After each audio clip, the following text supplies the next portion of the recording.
नदीच्या पाण्यात बॉडी सापडली, बायको समजून अंत्यसंस्कारही उरकले.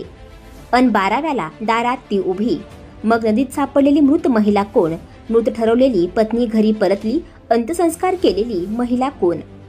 कोल्हापूर जिल्ह्यातील उदगाव येथे घडलेली एक विचित्र घटना सध्या चर्चेचा विषय ठरत आहे. एका व्यक्तीने आपली पत्नी समजून मृतावस्थेत सापडलेल्या अनोळखी महिलेचे अंत्यसंस्कार आणि सर्व धार्मिक विधी केले होते. मात्र त्यानंतर त्याची पत्नी जिवंत असल्याची माहिती समोर आल्याने गावात एकच खळबळ उडाली आहे. शिरोळ तालुक्यातील उदगाव येथील महेश महादेव ठाणेकर वय वर्ष 38 यांची पत्नी संजना ठाणेकर वय वर्ष 37 ह्या 19 जुलैपासून बेपत्ता होत्या. याबाबत 23 जुलै रोजी जयसिंगपूर पोलीस ठाण्यात तक्रार दाखल करण्यात आली होती. दरम्यान 29 जुलै रोजी मिरज तालुक्यातील बामणी येथील कृष्णा नदीपात्रात एका अनोळखी महिलेचा मृतदेह आढळून आला. नदीत सापडलेल्या महिलेची ओळख पटवण्यासाठी महेश ठाणेकर यांना मिरज शासकीय रुग्णालयात बोलवण्यात आले. मृतदेह नदीत सापडल्यामुळे शरीर फुगले होते, चेहरा ओळखू येण्यासारखा नव्हता.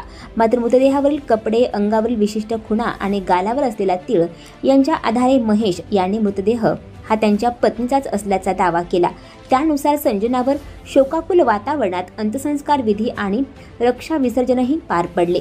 मात्र दुसऱ्याच दिवशी रक्षा विसर्जनाच्या दिवशी संजना ठाणेकर स्वतः बचत गटाचे पैसे देण्यासाठी उदगावमध्ये परतल्या. त्यांना जिवंत पाहून गावकऱ्यांसह सर्वांनाच मोठा धक्का बसला. काही वेळ गावात भीतीचे आणि गोंधळाचे वातावरण निर्माण झाले. पोलिसांनी संजनाची चौकशी केली असता त्या घरगुती कारणामुळे घर सोडून तासगाव आणि बारामती येथे गेल्याचे त्यांनी सांगितले. या घटनेनंतर मृत महिलेची खरी ओळख शोधणे हे पोलिसांसमोर मोठे आव्हान ठरले आहे.